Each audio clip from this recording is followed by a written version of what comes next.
We're going to talk about the new MSI GS65 Stealth 9SD. We're going to talk about what it's like to upgrade this machine. I'm going to do a quick unboxing, and we're also going to examine the features and design of this device.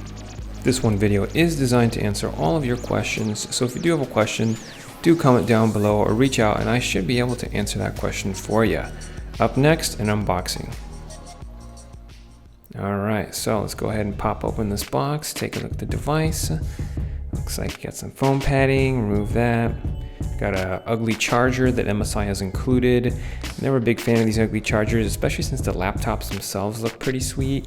Be nice if it was a little bit more consistent. This is the GS65 Stealth 9SD. Got some MSI pamphlets. They want you to know that they are here to help you, and if you do review their devices, they will give you a free headset, which is pretty cool. Get that out of the way, remove that, peel that off, and there you have it, the device. Dragon Shield insignia for MSI gaming laptops. Remove that, and then we expose the awesome keyboard and metallic body. It's really nice and cold to the touch. Very sleek design, very thin for a gaming laptop. Not what you're really used to seeing. In the past, gaming laptops were really ugly. Now the branding is very subtle, very unique. We have these really nice gold accents and chamfered edges. I'm very impressed with this design overhaul. It truly is something. MSI also decided not to go with the flashy look, but instead something a little bit more plain in the front. No crazy colors or anything. Got a USB 3.0 port, got a Thunderbolt port with USB-C, display port, HDMI, power plug, ventilation. We got an additional ventilation on the back here as well, so there'll be a total of 4 ventilation systems. There's a little Kensington lock area, an Ethernet port, 2 additional USBs, a headphone jack, and a microphone plug. Even though it's a GT1660, it actually runs really well. What's funny is I recently reviewed an Alienware machine that had a 2080, and this literally performs like a 2080. That to me is just mind-boggling. How can a machine running a worse processor and an introductory level GPU be running so well? It's quite impressive actually. I think what it is games are now a little bit more optimized, and the hardware is really starting to mature, especially on thin laptops. Even while I'm gaming, I'm thermal throttling the whole way through, I see no performance drops. This is exceptional because they've found a way to manage the temperature profile of the machine and not have you feel any hiccups during overheating, which is absolutely amazing. I cannot believe they were able to do this. People are always asking me, is this machine loud? Does it get hot? Look, the reality is all gaming machines get hot and all gaming machines are loud. This is simply something you just cannot avoid. It's part of having a gaming machine. In fact, most laptops get hot. If you guys are Rust fans or you play Steam games, go ahead and click on the Steam link and add me on Steam. We'll play some games together.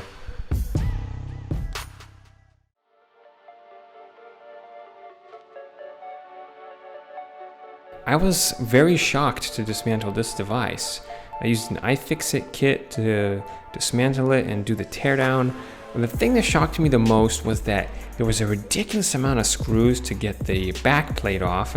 And you know, that to me was a red flag. I was thinking, well, if there's that many screws, it must be really difficult to take apart. And at first glance, it doesn't look like you can upgrade literally anything. And there's a flap, and once you remove the heat flap, you notice that nothing is accessible for upgrades, which is very surprising.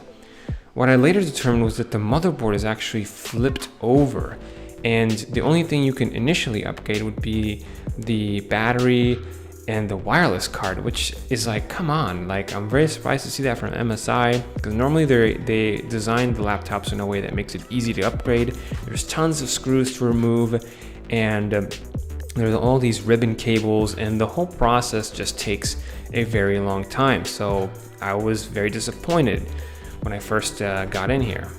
But something to keep in mind is that if you do decide to upgrade, you can upgrade the RAM and the SSDs. There's 2 SSD slots and 2 RAM slots. Before you can gain access to both of those, you'll need to literally unplug and unscrew just about everything. I spent a good 30 minutes removing all of the ribbon cables that connect the motherboard to the screen, to the battery, and removing the battery cord I had to do last because it was extremely hard to get to it. You have to basically get the motherboard loose first before you can remove or unplug the battery, which is a little dangerous because you kind of want to unplug that first, but you can't get enough grip to remove it. Once everything's unplugged and unscrewed, you've got access to the motherboard.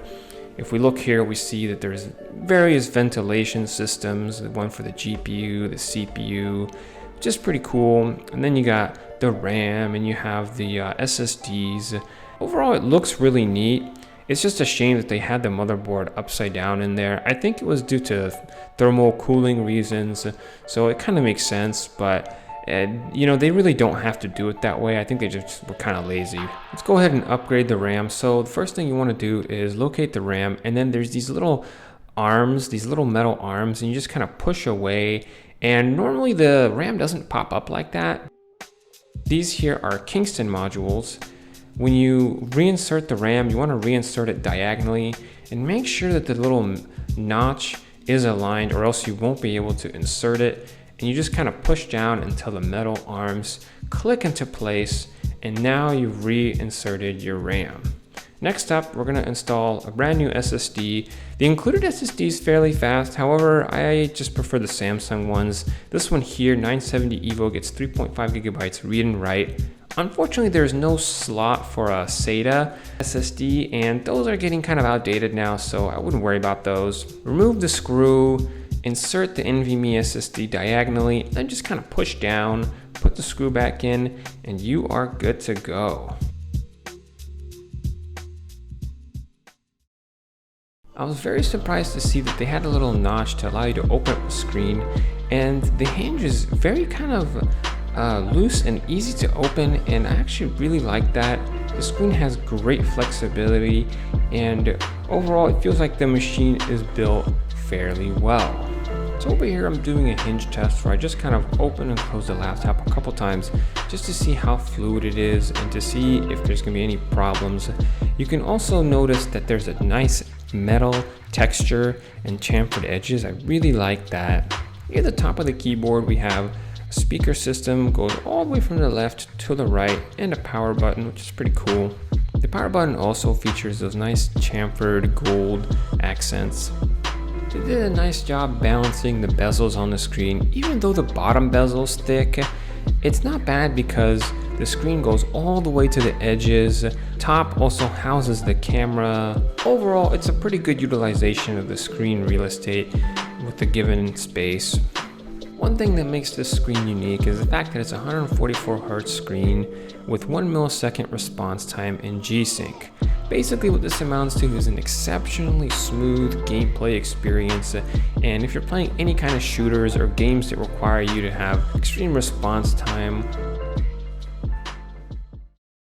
The trackpad is very smooth, it's very large, it's an all glass trackpad, clicks really well, and the scrolling was exceptionally smooth. You know what? The scrolling literally felt like a MacBook, which is very rare. I've never seen a computer that's PC, Windows based have such good drivers. The keyboard itself, I think, could be a little bit better. The keys are kind of mushy and they don't have a lot of travel, but you know what? For gaming, they're fine. I did find myself misclicking sometimes, but I think you just have to get used to this particular type of keyboard and you shouldn't really have any issues. The machine gets scorching hot. Like if you put it on your lap, it will burn you if you're gaming. That's the biggest downside on this machine. The other one is the upgrading. It's extremely hard to do. You have to like take apart the whole motherboard and you have to like flip it over. It's like everything's kind of like on the wrong side. Like you can take out the wireless LAN card, but who needs to do that ever? Pretty much nobody. It makes the RAM upgrades kind of difficult, and adding an SSD is also difficult. However, it's not impossible, so still a really good machine. And I'm really impressed with the 9 series 6-core CPU, and the 1660 GTX also operates great. Ran all my games just fine. So other than that, it's a great machine. I have really no complaints. I'm impressed at how thin it is. I do like the metal build quality. I will be replying to all comments, so let me know what you guys think. And if you're interested in a particular type of laptop or content, definitely let me know. I'll see you guys in the next one. Peace.